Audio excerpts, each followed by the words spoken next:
চলুন বন্ধুরা, আজ ঘুরে আসি ফতেপুর সিক্রি। ভারতবর্ষের ইতিহাসে সবচেয়ে সফল ও সর্বশ্রেষ্ঠ শাসক হলেন মোগল সাম্রাজ্যের তৃতীয় সম্রাট আকবর। এটা আমরা সকলেই জানি।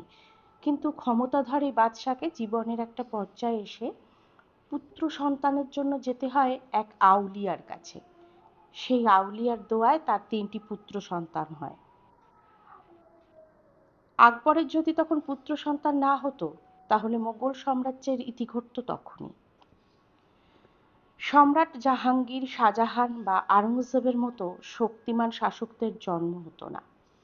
তাই সেই আউলিয়ার দোয়াকে টার্নিং পয়েন্ট আমরা মনে করি।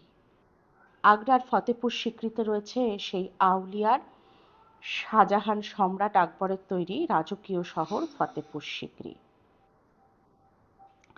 আগ্রা থেকে 36 কিলোমিটার দূরে এই শহর। মোগল সাম্রাজ্যের এক সময়ের রাজধানী এই ফতেপুর সিক্রি। এটি আগ্রার শেষ সীমান্ত। এখান থেকে রাজস্থান শুরু হয়েছে। এক সময় আকবর এইখান থেকেই তার শাসনকার্য পরিচালনা করতেন। ফতেপুর সিক্রিতে আমরা সাধারণভাবে দেখতে পাই রাজারানীর মহল, দেওয়ানি আম, দেওয়ানি খাস, প্যালেসের আউটসাইড রাজপুতদের বারবার আক্রমণের ফলে এইগুলো না অনেক নষ্ট হয়ে গেছে।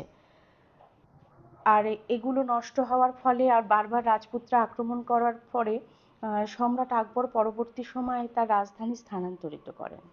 জামা মসজিদ, বুলন্দ দরওয়াজা, দেওয়ানি আম, দেওয়ানি খাস প্রভৃতি এখানে নানা দর্শনীয় জিনিস রয়েছে।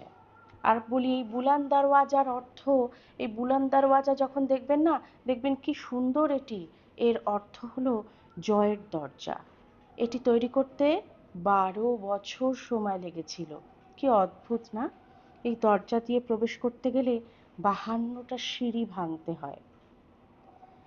সম্রাট আকবরের এই বিশাল যে স্থাপত্য কীর্তি, উনি যে এটা সৃষ্টি করেছিলেন, এটা আমরা পরবর্তী সময়ে এখন এটাকে দেখতে পাই ঠিকই, কিন্তু পরিপূর্ণভাবে সবটা এখানে নেই। বারবার রাজপুতদের আক্রমণে তার অনেকটাই ধ্বংস হয়ে গেছে। তাও যেটুকু ক্যামেরা বন্দি করা গেল, সেটুকুর মাধ্যমে আপনাদের দেখালাম ফতেপুর সিক্রি। চেষ্টা করব পরবর্তী সময়ে আরো কিছু দেখার। ভালো থাকবেন।